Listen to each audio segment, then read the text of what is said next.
Iniciar este programa decíamos que ante la avalancha de casos de presunta o confirmada corrupción en el país, los organismos de control, los organismos de justicia, pero sobre todo la sociedad ecuatoriana, parece verse superada por la magnitud, la frecuencia de las denuncias, de las menciones al respecto. ¿Qué hacer frente a lo que podríamos calificar como la peor crisis de corrupción en la historia del Ecuador? Es algo que planteamos a nuestro siguiente invitado, Marcelo Merlo, ex Contralor General del Estado. Gracias por aceptar esta invitación. Está planteada la pregunta. ¿Qué hacer, dice Eduardo, frente a esta situación que vive el país? Bueno, yo creo que la aplicación inmediata de la consulta del domingo anterior urge, insisto, urge, porque precisamente la respuesta contundente a la primera pregunta, que es la relacionada con reformas a 3 cuerpos de leyes que operan automáticamente. El pueblo fue consultado, ¿está usted de acuerdo con que se sustituye el artículo tal del Código Orgánico Integral de Penal por el siguiente? ¿Está usted de acuerdo en que se sustituye el artículo tal de la Ley Orgánica del Servicio Público por el siguiente, etcétera? ¿Está usted de acuerdo en que se sustituya tal artículo del Código de la Democracia por el siguiente? Esos artículos, Eduardo, que están votados mayoritariamente, creo que el 75% de los ecuatorianos, y que no son de análisis previo de la Asamblea, sino como usted bien Habría que proceder automáticamente de manera expedita. Sí, entiendo que en pocas horas ya se publica en el registro oficial, porque ya los resultados oficiales, decantados, etcétera, han sido entregados al país, y con la promulgación en el registro oficial, yo creo que automáticamente todas las autoridades que están en la obligación de mirar la aplicación de esos artículos está con esa opción. Ahora, el mandato soberano tiene que ver con restar o limitar los derechos civiles y políticos de las personas que han sido sindicadas y condenadas por actos de corrupción.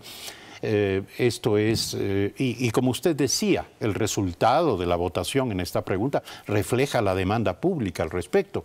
Sin embargo, tiene que ver con el después de la corrupción.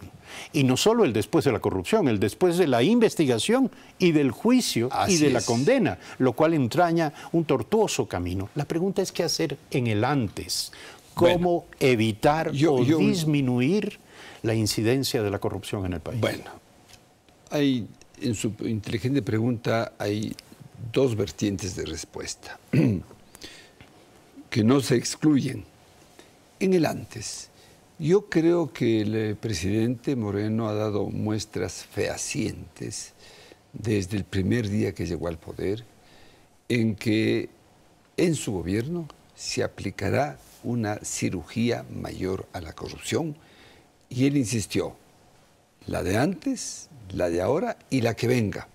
Y más aún, pidió a sus ministros, secretarios de Estado y altos funcionarios que no sean contemplativos, ni entre comillas amigos de quienes, pues, en el momento en que están laborando en acciones públicas, tengan alguna actitud que caiga en el campo de la corrupción. De tal manera que en ese antes, además de esta visión del presidente de la República, yo creo que lo que usted plantea, Eduardo, es fundamental.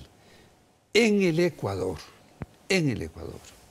bueno, nos escuchan centenares de miles de ecuatorianos, de padres de familia, de educadores, pero tenemos que introducir una materia vital que se llama la bioética. Es una materia que no tiene más de 50 años de existencia. La cívica que antes se estudiaba en los colegios, pero cuando volvemos a la bioética es que todos deben actuar preservando los recursos del Estado y a través de una conciencia social e individual que proyecte su quehacer hacia la corrección total en todos los actos del Estado. Acciones u omisiones, porque algunos simplemente se cruzan de brazos, están mirando lo que pasa a su alrededor y no hacen nada. Eso está mal. Acciones u omisiones. Los ecuatorianos, inclusive hay un mandato en la Constitución. La Constitución tiene muchos derechos, pero hay un capítulo de deberes.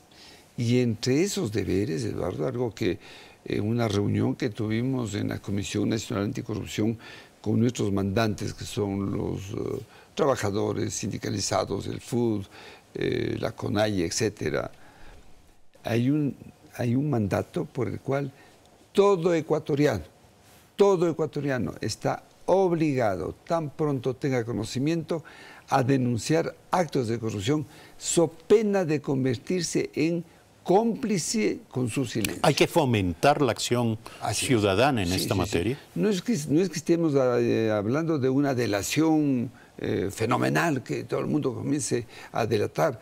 No se trata de darle esa figura, ¿no? Simplemente hay disposiciones que hay que cumplirlos y en ese sentido, ojalá.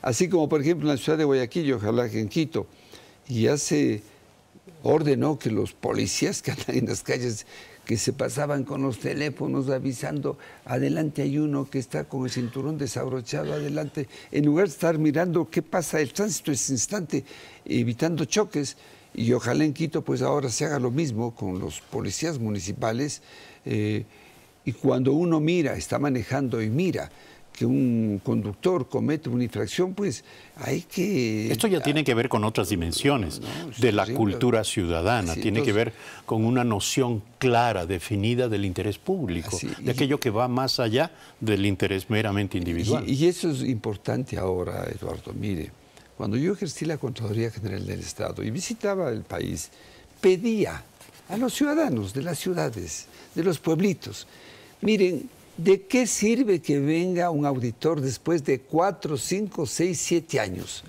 a decirnos que las cunetas de la carretera están mal hechas porque han puesto ahí una arena de mar que se ve enseguida y no hay un buen cemento?